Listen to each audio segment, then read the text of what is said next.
देख रहे हैं कर्पूरी ज्योति लाइव।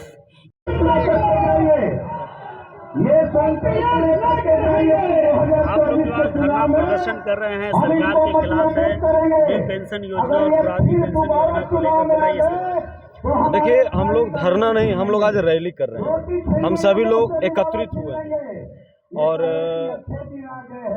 आपके माध्यम से एक बात बताना चाहता हूँ कि सरकारी कर्मचारियों को पहले केंद्र स्तर पे 2014 1 जनवरी के पहले और बिहार राज्य स्तर पे 1 सितंबर 2005 के पहले पेंशन व्यवस्था थी।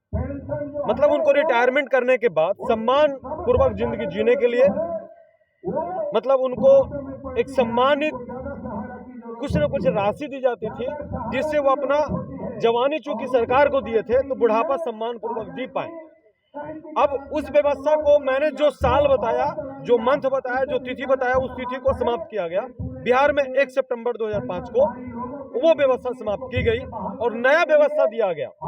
एक ऐसा व्यवस्था जिस दिन की मैं 25 साल की आयु में सेवा में आता हूं, उस दिन से 14% हमारे वेतन का काट लिया जाता है और काट करके राज्य सरकार से छीन करके पीएफआरडीए को दिया जाता है। उसके बाद भी हमें रिटायरमेंट होने के बाद मतलब रिटायर होने के बाद पेंशन नहीं मिल रहा है, तो हम लोग उस एक छल के साथ, उस एक फ्रॉड के साथ और उस एक घोटाले के साथ नहीं जी सकते हैं। उसके खिलाफ आवाज उठाने के लिए यहाँ एकत्रित हुए। कुछ राज्यों में तो लगता है पुरानी पेंशन योजना लागू हो गई है ना। जिस राज्य सरकार ने इस चीज को समझ लिया कि पुरानी पेंशन जो व्यवस्था है राज्य सरकार के भी हित में है और आप उसे 5 मिनट समझने का प्रयास करेंगे तो आप भी समझेंगे। जो राज्य सरकार ने समझ ली कि नई व्यवस्था जो है हमें पेंशन देना है बाद में 30 साल बाद, 35 साल बाद, 25 साल बाद, और उस पेंशन देने के नाम पे आज है तो उससे ज्यादा राशि भेजा जा रहा है। 35 साल तक राशि भेजा जा रहा है, फिर भी पेंशन नहीं है। पेंशन तो हमें 67 साल तक ही देना है। एवरेज आयु 7 साल तक, 67 साल तक 37 साल देना है। मतलब हमें 7 साल तक 50 रुपया देना उचित है या 35 साल 30 साल तक 24 रुपया देना उचित है। ये एक बहुत बड़ा घोटाला है इस देश का। हम सबके हित का मामला है। हम सबके अपना वेतन का कटौती, राज्य सरकार के पैसों को कटौती करके पीएफआरडीए को भेजा जा रहा है। इसके खिलाफ हम लोग यहाँ खड़े हुए हैं। लड़ाई तो बहुत लंबी लड़ रहे हैं। क्या अभी तक सरकार का यहाँ पर कुछ सत्तावना आया है या कुछ ऐसा भरोसा दिलाया गया? अभी भरोसा तो नहीं आया है, लेकिन सरकार में शामिल जो राजद है उसके घोषणा पत्र में एवं सरकार को समर्थन दे रही कम्युनिस्ट पार्टी, सबके घोषणा पत्र में पुरानी पेंशन का बिंदु महत्वपूर्ण बिंदु है। और हम सबका मान कर चलिए कि सभी कर्मचारियों ने पोस्टल बैलेट के माध्यम से अपना समर्थन भी जताया था इन पार्टियों को, जब पुरानी पेंशन के मुद्दा को उनके घोषणा पत्र में शामिल किया गया था। तब नई सरकार तो सर बने हुए कम से कम साल से ज्यादा हो गया है, फिर अगर जो मुख्य मुद्दा था पेंशन योजना, इस पर काम क्यों नहीं की जा रही है? ये सरकार के स्तर का बात है, हम लोगों के स्तर का बात है मांग रखना। राजद ने आपने कहा कि राजद का एकदम ये प्रायोरिटी था कि हम पेंशन योजना पुरानी लाएंगे, फिर अभी तक काम क्यों नहीं हो पा रहा है? हाँ, तो यही याद दिलाने के लिए तो हम लोग एकत्रित हुए हैं कि माननीय उप मुख्यमंत्री जी, हम तेजस्वी यादव चूंकि हम सबके युवा हैं और हम सबके बात को समझ सकते हैं, तो आपके माध्यम से उनसे निवेदन करना चाहते हैं और उनको याद दिलाना चाहते हैं कि आपके घोषणा पत्र में तो ये प्रमुख बिंदु था और इसके समर्थन में ही तो सरकारी कर्मचारियों ने आपको पुरानी पेंशन के पक्ष में समर्थन दिया था। इसको जितना जल्दी हो सके आप जितना जल्दी लागू करेंगे, आपका जो राज्य सरकार का कोष है वो बचेगा और इसे माननीय मुख्यमंत्री से संवाद स्थापित करके, समन्वय स्थापित करके जल्द से जल्द बिहार में लागू करवाएं आपके माध्यम से माननीय उप मुख्यमंत्री से। सर ये बताइए, लास्ट है सवाल आपसे है, अगर लागू नहीं होती है, क्योंकि तेजस्वी यादव सरकार में आ चुके हैं, जो अपने वादों को आप दिलाए थे पूरा नहीं कर पाएंगे, तो आगे आप लोग क्या करेंगे? हम लोग अपने हित पे वोट करेंगे। हम लोगों का मुद्दा रहेगा पुरानी पेंशन। जो पेंशन की बात करेगा हम उसकी बात करेंगे, जो पेंशन देगा जो पेंशन देने वाले लोग होंगे उसे मैं अपना व्यक्तिगत वोट दूंगा। हमारे परिवार के लोग वोट देंगे, क्योंकि हमारे परिवार के लोग हमारे वेतन से प्रभावित होते हैं, तो हम अपने वोट को ओपीएस करेंगे। हमारा अपना मुद्दा है, सरकारी कर्मचारियों, सरकारी पदाधिकारियों का अपना मुद्दा है, उस मुद्दा पे वोट करेंगे। बहुत बहुत धन्यवाद जी, थैंक यू। मेरा नाम शशि भूषण है, जनरल सेक्रेटरी। मेरा नाम शशि भूषण है, जनरल सेक्रेटरी एनएमओपीएस बिहार। मेरा नाम शशि भूषण है, general secretary NMOPS Bihar. National movement for old pension. और ये हमारे वरुण कुमार पांडे हैं, हमारे अध्यक्ष हैं। इनसे बात करें।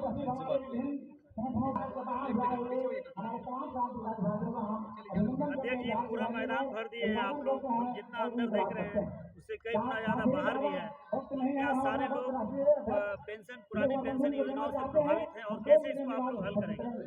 देखिए, पहले तो बताऊंगा कि ये जो अभी व्यवस्था चालू है, जिसको एनपीएस के नाम जानते हैं, इसको हम लोग नो पेंशन स्कीम कहते हैं। इसमें पेंशन नाम में कोई चीज़ नहीं है, सिर्फ भुलावा है, लोगों को दिखावा है, हाथी के दांत की तरह दिखावटी है। कोई पेंशन नहीं है। हमारे ही पैसे को उस फंड में डाला जा रहा है, अब बंडरबाट हो रहा है। पैसा कोरोना काल में तमाम पैसा कम हो रहा है, हम लोग का पैसा उसमें डिक्रीज हो रहा है। तो हम सरकार के माध्यम से ये भीड़ जो जुटी हुई है, देख ले सरकार ये किस लिए आई है। जो सरकार, जो कर्मचारी हैं जिसको वेतन मिलता है, वो पूरे इस ठंडे काल में पहुंचे हुए हैं। तो हम सरकार से अनुरोध करते हैं, माननीय उप मुख्यमंत्री जो तख्ती लेकर हमारे लिए अपनी बात रख रहे हैं, वादा किए थे, तो अब समय आ गया है। हम लोग आग्रह करते हैं, अनुरोध करते हैं कि सरकार आप हमारी बातों को सुनिए और पुरानी पेंशन योजना को पुनः लागू कीजिए। सरकार तो वादा कर सरकार सत्ता में आ गई, फिर वो काम नहीं कर रही है, ऐसा क्यों सरकार कर रही है और आप लोग क्या करेंगे सरकार के खिलाफ? सरकार की बात जैसे कि हम हमारे महासचिव मत बताएं, सरकार इसे सरकार का विषय है, लेकिन हम लोग लगातार याद दिला रहे हैं माननीय मुख्यमंत्री को जो संवेदनशील हैं।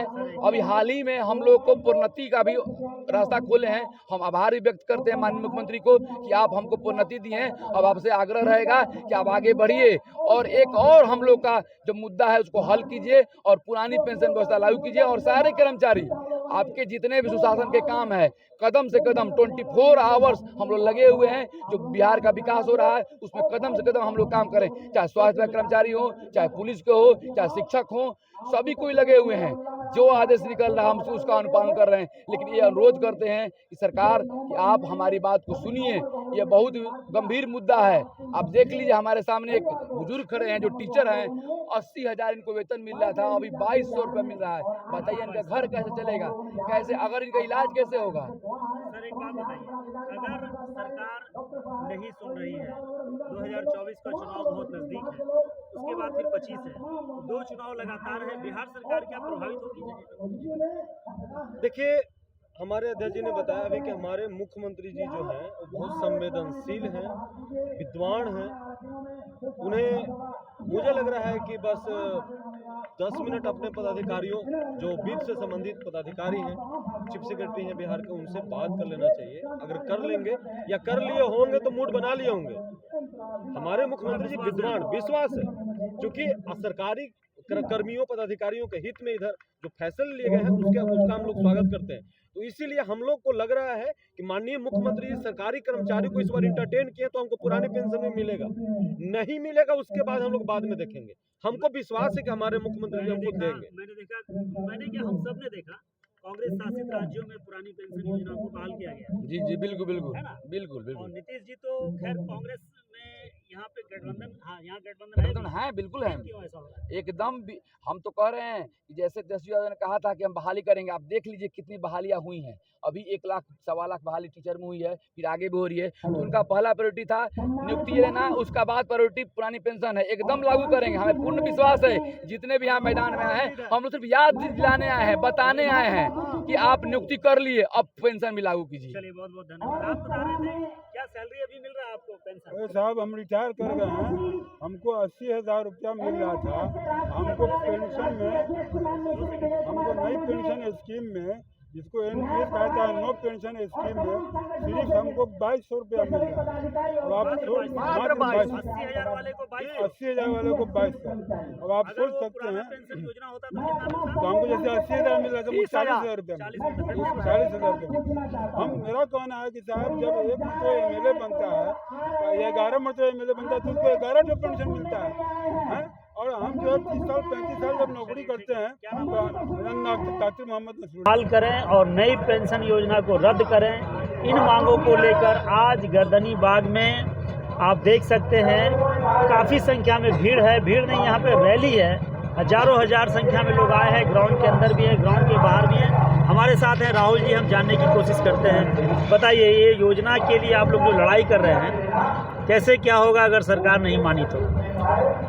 सबसे पहले आप लोगों का धन्यवाद। मैं राहुल कुमार, प्रदेश उपाध्यक्ष एनएमएफएस बिहार से टीम से हूँ। मैं यहाँ सरकार से मांगने के लिए नहीं है, हम भीख सरकार से नहीं मांग रहे हैं, हम अपने अधिकार की लड़ाई लड़ रहे हैं, हम अपने बुढ़ापा की टेंशन की लड़ाई लड़ रहे हैं, हम अपने बच्चों का भविष्य की लड़ाई लड़ रहे हैं, ये आगे आने वाली पीढ़ी की लड़ाई है।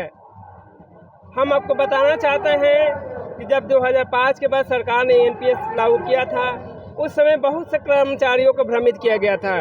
उस समय बताया गया था कि भैया एनपीएस सबसे बेहतर है, क्योंकि उस समय लोग शेयर मार्केट का लोग नहीं जानता था। आज की स्थिति है कि आज जो रिटायरमेंट 40,000 रुपये हुआ है, उसका वेतन मिला है 4,000 रुपया।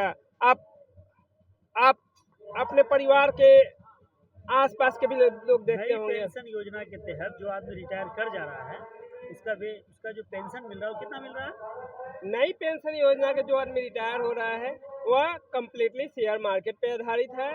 तो उसका समझ जाइए कि जो अंतिम वेतन था, हम आपको अंतिम वेतन था उसका आपका 10% 20% मिल रहा है, जबकि ओपीएस पुराना पेंशन में था कि आदमी का अंतिम रिटायरमेंट अगर 1 लाख में होता था तो उनका वेतन 50,000 होता था, लगभग आधा, एकदम 50% है।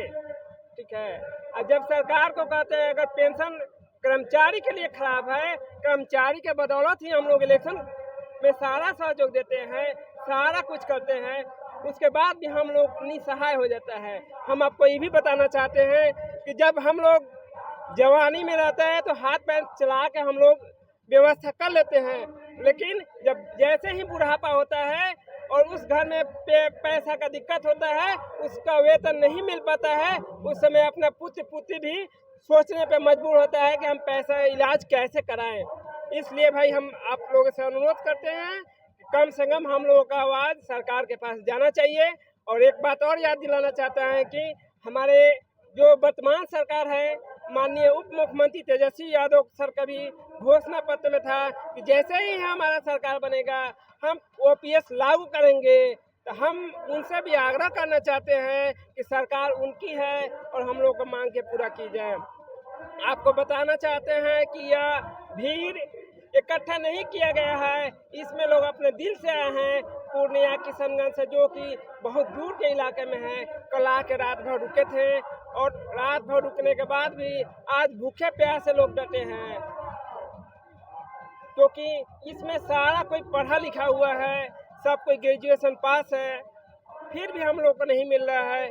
अगर सरकार हमारी मांग नहीं मानेगी तो हम इससे और बड़ा आंदोलन करेंगे और हम लोग अधिकार हक लेके रहेंगे, पेंशन हक है लेकर रहेंगे और मिलकर रहेंगे, जीत के रहेंगे। धन्यवाद, बहुत बहुत धन्यवाद। तो उस लायक नहीं समझता और हम लोग बेकार हो जाएंगे, इसीलिए बिहार के कोने कोने से, चप्पे चप्पे से लोग इस मैदान में आए हैं और सरकार को ये बात कहने आए हैं कि भाई हमारी पुरानी पेंशन योजना बहाल करो, और अगर तुम बहाल नहीं करते हो तो इसका आपको खामियाजा भुगतना पड़ेगा। माननीय विधायक जी हैं, समझ रहे हैं।